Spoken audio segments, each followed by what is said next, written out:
Damos la bienvenida a este su magazine Juntos al Día, Sopó TV, tu canal. Notas positivas, invitados, salud, actualidad, recomendados, identidad local. Esto y mucho más, los martes y jueves a las 3 de la tarde en Sopó TV. Hola, bienvenidos una vez más a su magazine Juntos al Día. Hoy en nuestro martes de la salud le doy un saludo muy especial a todas las personas que se van conectando por la antena parabólica de Sopó en nuestro canal 6 y también por Facebook Live en @canal Sopó TV. Hoy nuestro primer martes de la salud de noviembre, ya acabándose el año, ya se nos fue el año pero volando. Y por supuesto hoy comenzando el mes con nuestra pediatra de cabecera con temas muy importantes para compartir con todos ustedes. Estamos en una época de lluvias, como hemos podido ver, las inundaciones y demás. Este clima realmente nos ha afectado bastante, entonces vamos a estar hablando con nuestra la doctora Constanza Castilla, acerca de las infecciones respiratorias. Así que le doy la bienvenida a la doc. ¿Cómo estás? Hola Daniela, ¿cómo estás? Yo feliz de estar aquí compartiendo otra vez en este programa. Y sí, estamos en temporada de lluvias y cuando vienen las lluvias vienen las infecciones respiratorias y los primeros que se afectan son los niños. Realmente hemos visto un aumento en las consultas por síntomas respiratorios.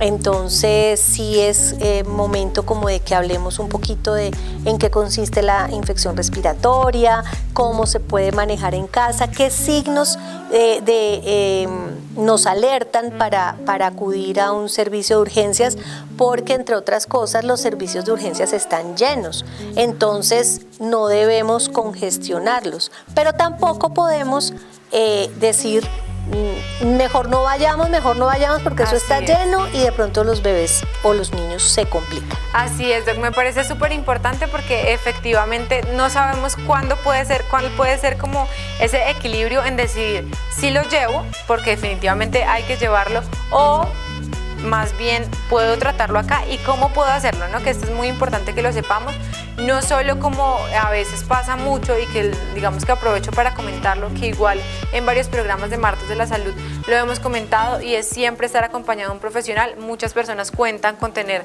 digamos que esta comunicación por WhatsApp o en otros medios con los pediatras o los médicos para que nos puedan también llevar o aconsejar un poco, digamos, para poder llevar esta enfermedad. Sin embargo, sí hay que saberlo leer mucho mejor, así que por eso estamos el día de hoy acá hablando con la doc Constanza para que nos pueda compartir un poquito más en qué consiste, como bien lo decía hace un ratico. Entonces cuéntenos, doc, en qué consisten las infecciones respiratorias y cómo podemos empezar a tratarlas.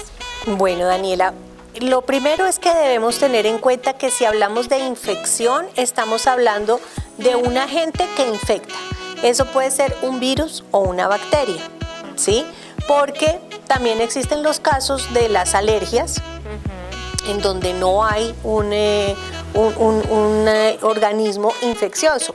Entonces, cuando hablamos de infección respiratoria, estamos hablando de que hay un virus o una bacteria que está afectando la vía respiratoria.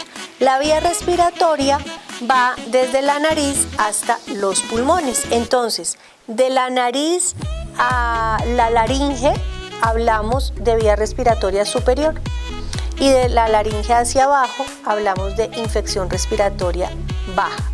Entonces eso hace mucha diferencia porque a veces las infecciones o la mayoría de las infecciones que le dan a los niños afecta la vía respiratoria alta. Entonces es el niño que tiene mucho moco, es el niño que está estornudando mucho, es el niño que por el mismo moco tose, ¿sí? Porque la tos es un mecanismo de defensa para que ese moco se mueva, y al moverse el moco pues se rompe y no va a hacer tanto daño. De hecho, a muchas mamás les preocupa que el niño se coma el moco. Ah, pero es que no lo saca, se lo come. No pasa nada, se lo come, los ácidos digestivos hacen lo que tienen que hacer y el moco se va. Pero quitar la tos para que el niño no tosa, no debemos hacerlo porque quitamos ese mecanismo de defensa. Por ejemplo, cuando uno se atora, ¿qué pasa? Uno tose Tose, ¿para qué? para poder expulsar. Exactamente. Entonces, por eso es que no podemos cortarle la tos a los niños. Muchas veces las mamás tiene tos, ¿con qué se la quito?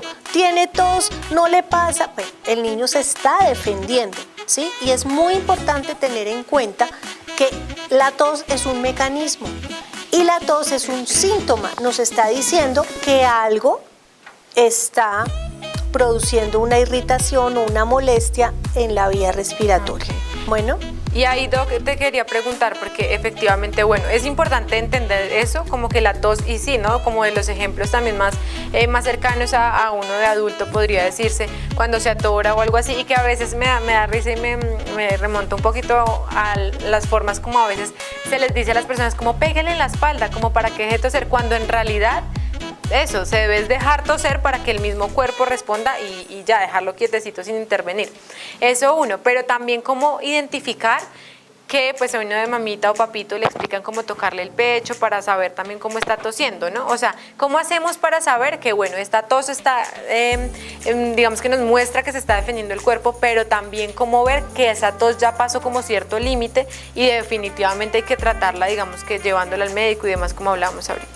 Bueno, pero entonces ahí es cuando la tos está produciendo otros síntomas. Entonces la tos que hace vomitar, la tos que es en accesos, que el niño se pone morado, que el niño se pone muy mal con los episodios de tos. O sea, la idea no es dejar llegar hasta ese punto la tos, ¿sí? Porque cuando la tos se va empeorando, quiere decir que la infección está empeorando. Entonces, tenemos primero que empezar a diferenciar. Entonces, yo tengo un niño con muchos mocos. ¿Qué debo hacer? Debo limpiar los mocos, debo disminuir la cantidad de moco porque los niños, en general, sobre todo los bebés, respiran por la nariz. Entonces, si tienen la nariz tapada de mocos, eso puede ocasionar hasta que el niño tenga dificultad respiratoria, hasta que se ponga cianótico y simplemente lavando la nariz, el niño ya vuelve a respirar otra vez. Eso pasa con los bebés. Entonces, no le tengamos miedo a hacer un lavado nasal, hay que aprenderlo a hacer, o a usar los sprays nasales que son muy buenos y nos ayudan no solamente a limpiar, sino a mantener humidificada la nariz. Eso, mantener la vía respiratoria humidificada es muy importante porque evita que el moco se pegue. Cuando el moco se pega, entonces el moco empieza a producir más problemas. Entonces, el niño empieza con síntomas respiratorios, tiene moco, de pronto ojo lloroso, está un poquito decaído y algo de fiebre. Todo eso nos está indicando que tiene una infección respiratoria. Acuérdense que también la fiebre es una alerta de que el organismo se está defendiendo de algo que le está causando daño. Entonces, puede hacer algo de fiebre. Digamos que esa es una gripa normal.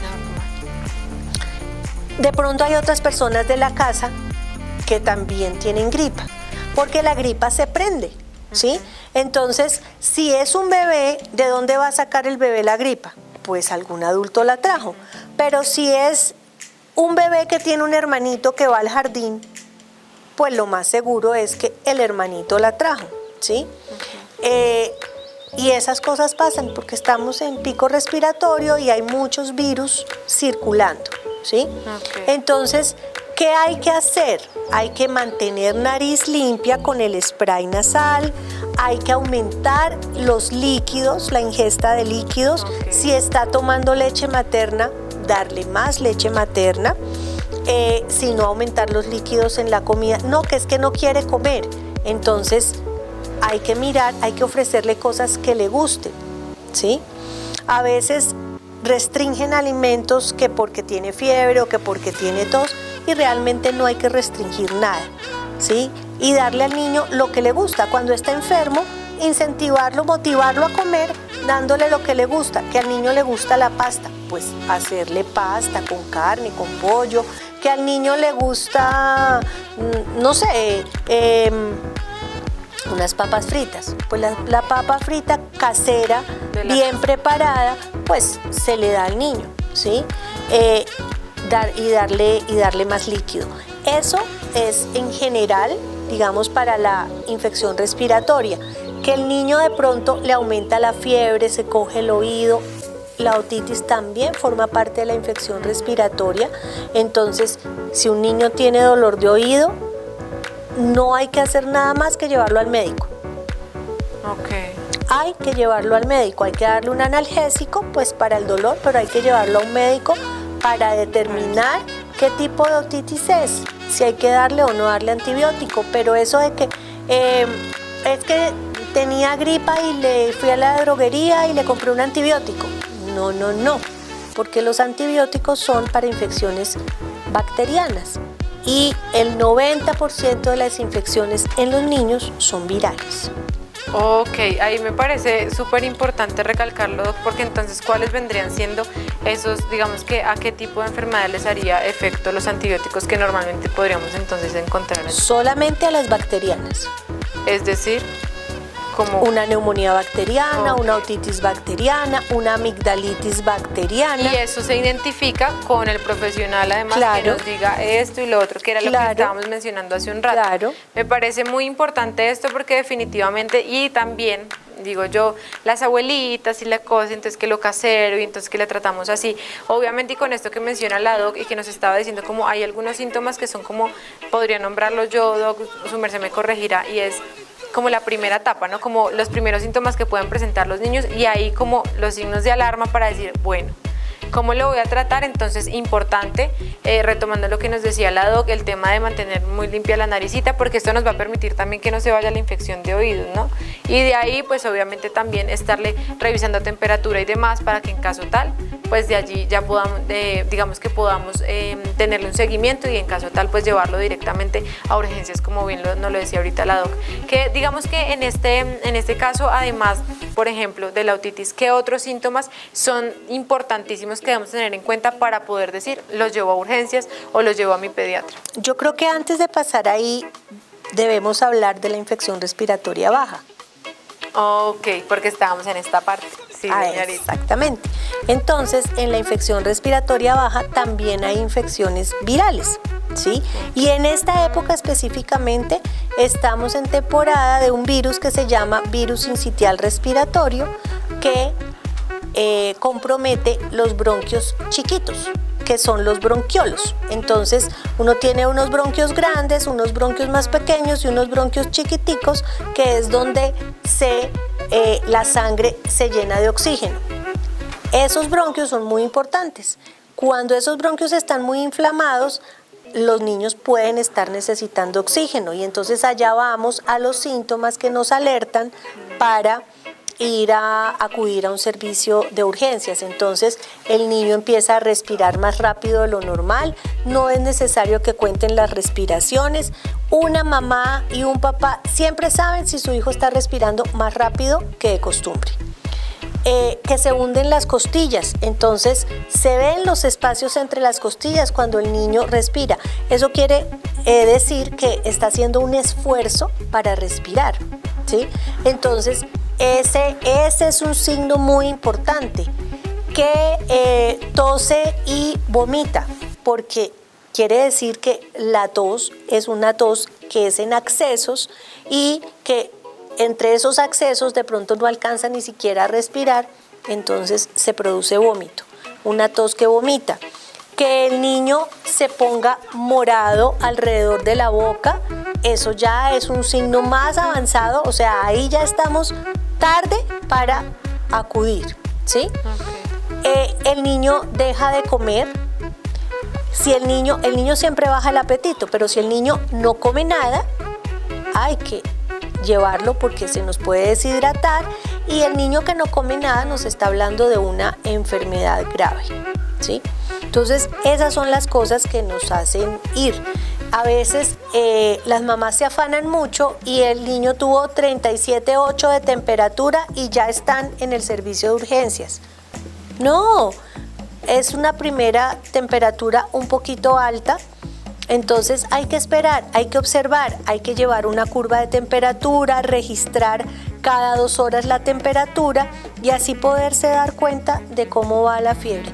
No congestionemos servicios de urgencias por la angustia, más bien tengamos al niño en la casa, limpiémosle la nariz, le damos la dosis de antipirético si es que realmente tiene fiebre y observamos, y así mismo le vamos a poder decir al médico unos síntomas, porque el niño que llega y la mamá dice no, es que hace media hora le dio fiebre, pues quedamos, no sabemos para dónde va a ir esa fiebre, ¿sí? Entonces en la infección respiratoria hay eso. Entonces, así como dijimos, de la vía respiratoria alta hacemos lavado de nariz, en la vía respiratoria baja muchas veces tenemos que utilizar cosas que nos ayuden a humidificar, ¿sí? Entonces, existen, por ejemplo, los nebulizadores y la gente puede tener nebulizadores en su casa. Eso es muy bueno, pero hay que saberlos usar, ¿sí? ¿Y quién le enseña a usar? Su pediatra, su médico, le dice esto lo va a usar de esta manera, con tal medicamento o sin medicamento, porque no siempre se debe usar medicamento. Pero no es, no, yo voy a tener un nebulizador por si acaso. O voy, como dijeron que era bueno mantener humidificado, entonces voy a hacer las famosas vaporizaciones. Quiero con mayúsculas decirles no vaporizaciones, no vaporizaciones. El uso del agua caliente con sal, con eucalipto, entre una olla, trae más complicaciones que beneficio, ¿sí? Okay. Son muchos los casos de los niños quemados, con quemaduras graves, con secuelas importantes, por el uso de estas vaporizaciones de olla hirviendo, agua caliente. No que yo tengo cuidado, no que a mí no me pasa, no. Miren, pasa hasta en las mejores familias. Entonces, para no tener ese riesgo, es mejor no usarlo, ¿sí? El uso de mentolados, no voy a decir marcas, pero pues el uso de mentolados, los pediatras no los recomendamos mucho, sobre todo en la parte anterior del pecho, porque ese mentol se absorbe y puede llegar a los bronquios y se queda pegado.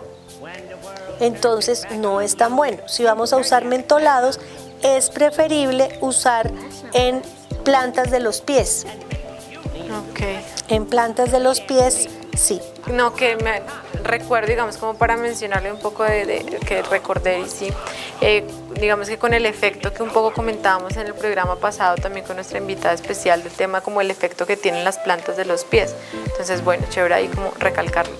Claro, eso es bien importante porque las plantas de los pies nos permiten el uso de muchas sustancias que van a ser beneficiosas para la salud. Hay remedios caseros, entonces está el agua de jengibre, el agua de cebolla, la cebolla con naranja y miel. Ojo, porque a los niños menores de 2 años no se les debe dar miel. Eso lo hemos dicho en varios programas, pero vale la pena recalcarlo porque la miel que no ha sido pasteurizada, o sea, la miel natural, que además es la que todo el mundo quiere tener en su casa, tiene esporas de una bacteria que se llama Clostridium botulinum y esta bacteria puede ser incluso letal para algunos niños. Entonces, menores de 2 años no pueden consumir miel. De acuerdo. Aquí quisiera, digamos, que retomar con esto que nos venías mencionando, Doc, el tema de cómo a veces, y pues que es importante también, y digamos que con todo el respeto, en efecto, que se merece cada una de las personas, y pues digamos que estas creencias que se tienen, pero a nivel cultural se tienen establecidas algunas cosas, ¿no? Que se heredan de la tatarabuela y la abuela y la mamá. Y es normalmente, por eso a veces se le cree mucho más hacer la vaporización en la olla, porque así se ha hecho siempre y porque además tiene las matas o las plantas naturales y que una cosa y además para la casa y bueno, muchas cosas de estas que siento yo como que muchas personas nos podemos sentir identificados en donde eso, las abuelas recomiendan siempre esto, y una nebulización, digamos que no se ve tan bien o no se recibe tan bien porque no, que tiene una cosa y esto y lo otro, y no puede hacerle tan bien al cuerpo de los niños. Entonces me parece importante que lo recalquemos en que se tienen unos, o digamos que para eso se tiene como un proceso con los profesionales, para eso se tiene que recibir el proceso con los profesionales, que son quienes han estudiado precisamente el cuerpo de los chiquitos, en este caso los pediatras, el cuerpo de nosotros los seres humanos, para saber qué está mejor, qué nos hace, digamos que un bien y que nos pueda mejorar mucho más en estas infecciones, en este caso respiratorias. Entonces, importantísimo que se tenga en cuenta, porque asimismo también la miel, que es muy sagrada en muchas familias, y que de pronto pueden decir, pero no, yo le hice remedios a mi hijo desde que era bebecito y esto y lo otro. Pero sí es muy importante que, como bien la doc nos lo comenta, hay muchos casos que pueden perjudicar a nuestros chiquitos, y es mucho mejor, como siempre hemos dicho, prevenirlo, y más bien también pues podernos informar a través de nuestros profesionales, estar de la mano de ellos para poder tener un tratamiento mucho mejor para nuestros chiquitos. Así es, Daniela. Y tú hablabas de remedios caseros. Otra cosa que se usa mucho y se usa para bajarle la fiebre a los niños es ponerles algodones impregnados de alcohol debajo de las axilas o incluso en la frente. Tampoco es recomendable porque el alcohol se absorbe por la piel y algunos niños, sobre todo los más chiquitos, pueden llegar a intoxicarse. Entonces, pues obviamente eso puede resultar en algo mucho más grave. Entonces, no es que digamos que el saber popular está mal, está errado. No, lo que pasa es que ya la evidencia nos ha demostrado que hay algunas cosas que se hacían y que no se recomiendan hacer hoy día, ¿sí? Por ejemplo, antes no había cinturones de seguridad en los carros y hoy día todos los carros tienen cinturón de seguridad. Y antes la gente decía, pero antes no pasaba nada, y ahora, bueno, pero la evidencia nos ha mostrado que es un riesgo andar sin cinturón de seguridad. Entonces, cuando uno ya tiene una evidencia, ya hay una base científica, pues hay que acogerse a eso. Y hay otra cosa que me parece importante que lo tratemos, y es el uso de los inhaladores. Okay. Porque en las infecciones respiratorias bajas, sobre todo las que son virales, el uso de los inhaladores es supremamente frecuente. Entonces, la gente todavía le tiene mucho temor y mucha prevención a los inhaladores, que se vuelven adictos, dependientes, que ahora en adelante van a usar inhalador. Mire, vamos a hacer un ejercicio. Este es un bronquio normal. Ahí se está viendo, este es el tamaño del bronquio normal. Cuando el bronquio está enfrentado a un virus, entonces es como cuando uno cierra las puertas de la casa para que no entre el agresor. Entonces el bronquio se cierra y empieza a producir moco para defenderse. Y después entonces se inflama.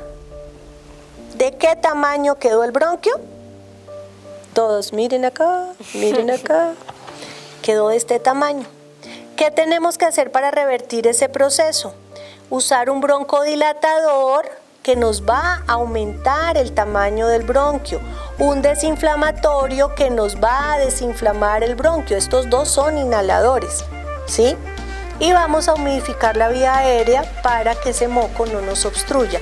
Entonces, si el proceso es este de la enfermedad, necesitamos devolverlo con el tratamiento. Cuando las mamás entienden eso, le pierden el miedo al inhalador. Entonces, los inhaladores lo que hacen es eso, abrir el bronquio y desinflamarlo. ¿Sí? De acuerdo. Muchas veces cuando eso se explica tan rápido como lo expliqué acá, cuando no se le explica esto a las mamás, desafortunadamente la mayoría de las veces, pues la mamá no entiende por qué le están mandando un inhalador. Si yo le digo, mire señora, el bronquio de su bebé era así y está así y por eso necesita abrirse, pues la mamá va a entender y va a entender por qué le tiene que poner los puff del inhalador cada tanto, ¿sí? Y es muy importante también entender que el mecanismo fisiológico es que ese humito que sale del inhalador llega directamente al bronquio. Mientras que si damos un jarabe, el jarabe va, mientras se absorbe, se asimila, se coge lo del jarabe que le funciona, va a llegar más tarde. Y en este proceso el bronquio se puede haber cerrado tanto que el niño se ponga muy malo, necesite oxígeno o de pronto necesite otras cosas. Ok. ¿Sí? Creo que es una excelente explicación para que muchas de pronto lo tengamos más claro, porque como bien lo dices, Doc, a veces por el desconocimiento pues nos cerramos a no permitir que se trate de cierta forma a los chiquitos, ¿no? Y seguimos pensando, digamos que, y como lo mencionaba ahorita, digamos que hay ciertas formas de poderlo tratar más caseras que no le hacen daño y pues bueno, puede que no sea así, que para eso, como bien lo mencionaba, ya hay muchas cosas que se han creado para que puedan hacer un tratamiento mucho más efectivo y rápido, que normalmente también en estas infecciones respiratorias que ya están muy avanzadas es necesario, o si no, como bien lo mencionabas, se tiene que pasar a intervenir de una manera diferente y ya pues obviamente corre con muchos más riesgos para nuestros niños. Pero bueno, en este momento nos vamos a un corte comercial y ya regresamos.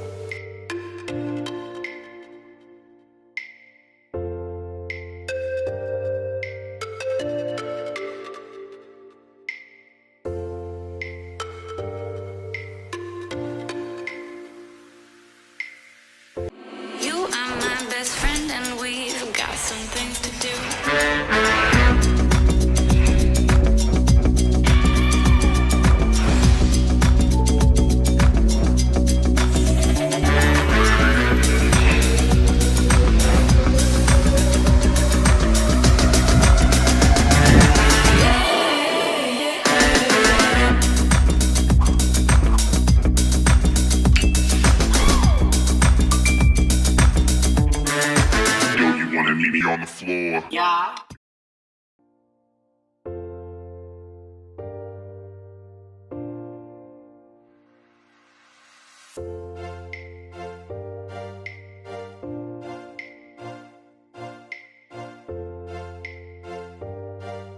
Bueno, nosotros continuamos aquí en nuestro Martes de la Salud con nuestra pediatra de cabecera, la doctora Constanza Castilla, hablando acerca de las infecciones respiratorias, la muy conocida también gripa, que por esta época realmente se ha intensificado bastante por las fuertes lluvias, los cambios de clima y demás.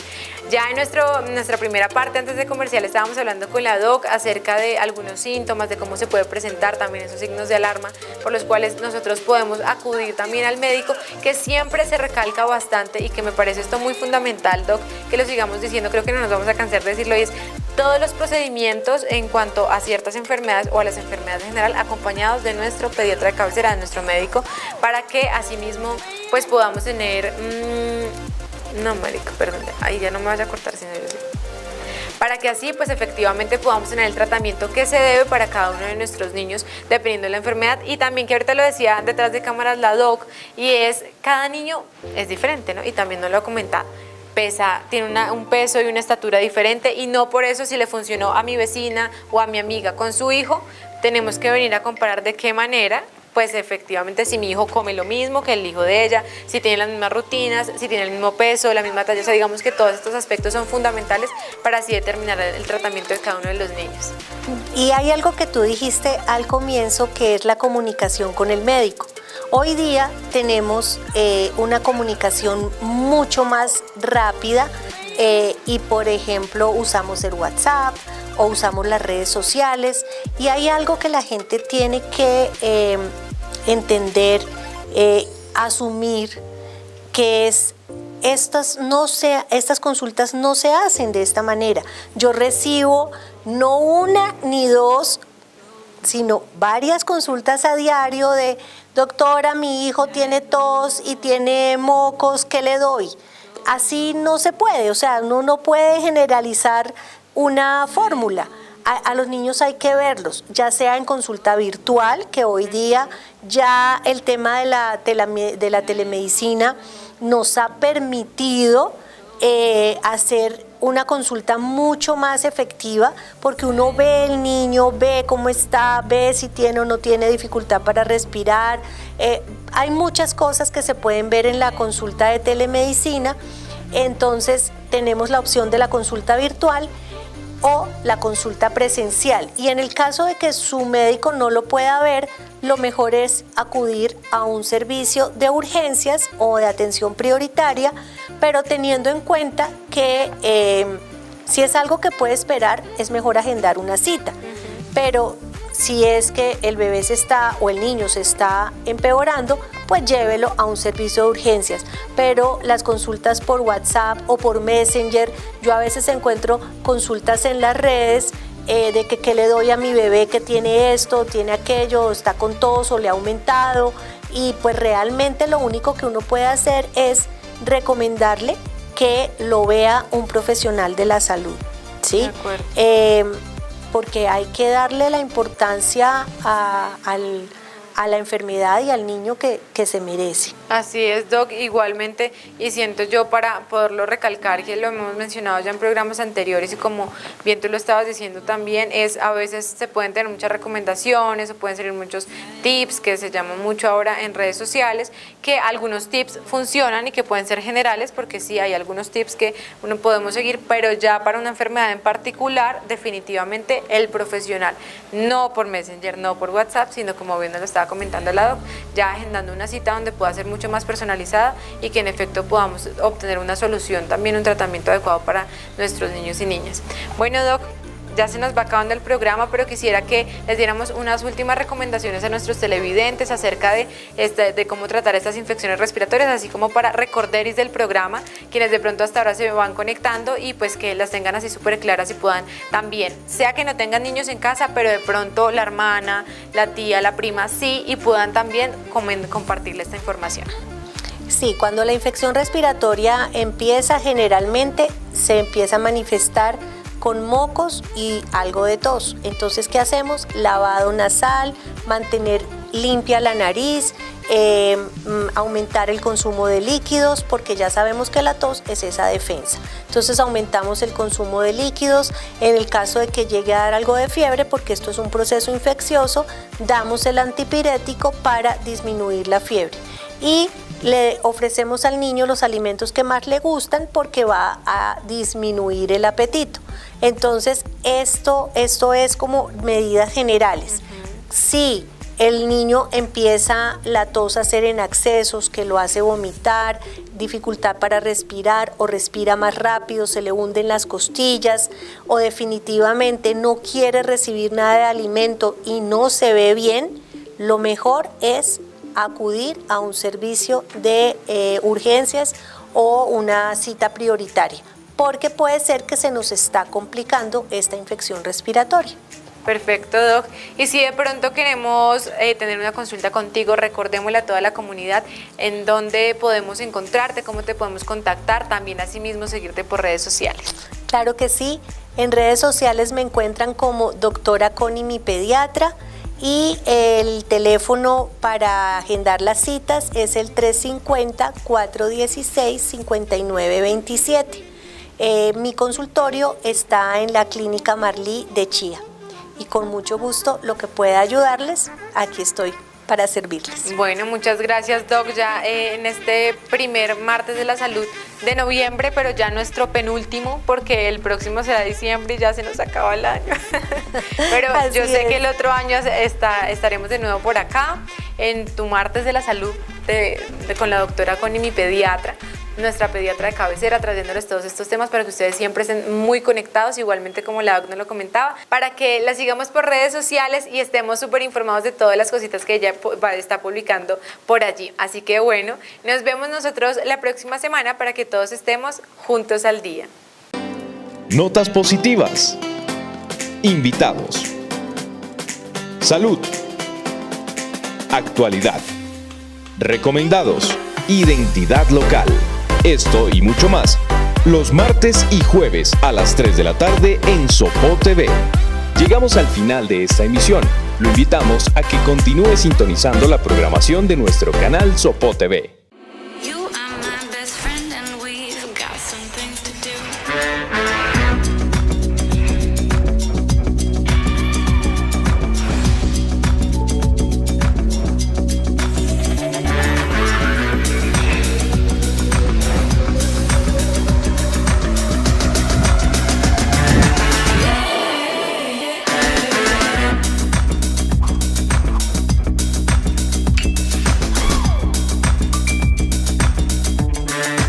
Yo, you wanna meet me on the floor? Yeah.